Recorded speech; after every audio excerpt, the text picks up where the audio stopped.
My wife and I married in 1977 and promptly moved to Central Michigan University, Mount Pleasant, Michigan. In a very short period of time, Dr. Matt Zonizer and his wife Ann invited us into their home.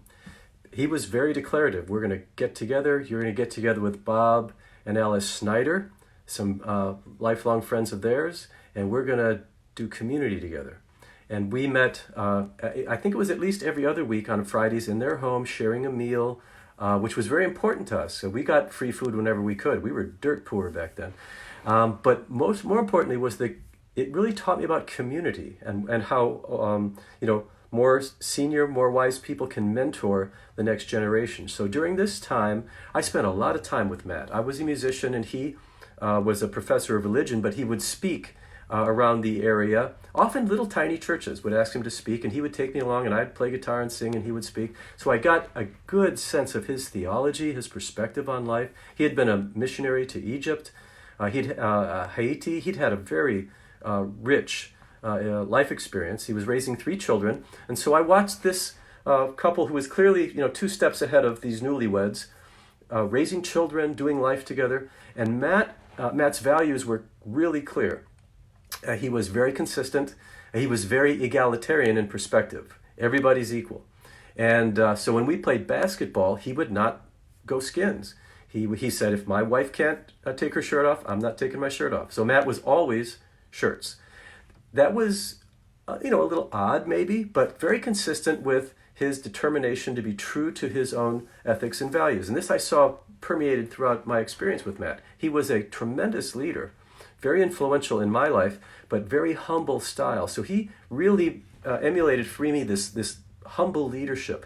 One time we were at a picnic in a public park, and there was a homeless man, and Matt invited him to the table. So the homeless man sits down next to Matt, very much a Christ-like kind of activity. Matt's giving him the choicest food, engaging the man in conversation, welcoming him. I'm just sort of stunned because that wasn't my normal approach to dealing with homeless people. I think Ann was maybe a little irritated, but she kind of kept it in pretty well. I mean, it was kind of different, but it was consistent with Matt. He just honored this guy, elevated him to being an equal, which he was in Matt's eyes and in God's eyes. This man was not an inferior being. He just was of a different socioeconomic status. So this modeling for me of humble leadership, of giving of himself, and he was a real encourager. I grew up in what we call the holiness tradition, lots of rules, lots of don't do this, do that. And Matt just represented this really welcoming, encouragement. I'm proud of you. He very much functioned as a surrogate father figure during the years when we were there in Mount Pleasant. And Ann similarly. Ann recently wrote me a letter. My father died in January, and Ann wrote a letter representing her and Matt and reflected on history. And it was a short time we were together, about 18 months. But the warmth and the relationship, spanning decades, is still there when you are in relationship with people who are wise, caring, authentic, and loving. I just happened to have a lot of little snippets of my experience with Matt, and he was modeling a kind of manhood that I hadn't seen, and that I found it really desirable, and I've hoped to emulate what he taught me during that period of time.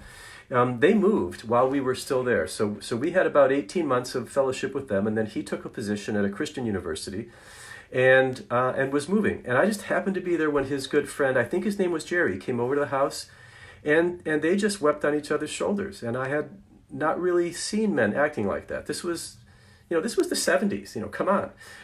And so they just, clung to each other, and they were affirming their love and their value for each other. And I started tearing up because that's what empathic people do.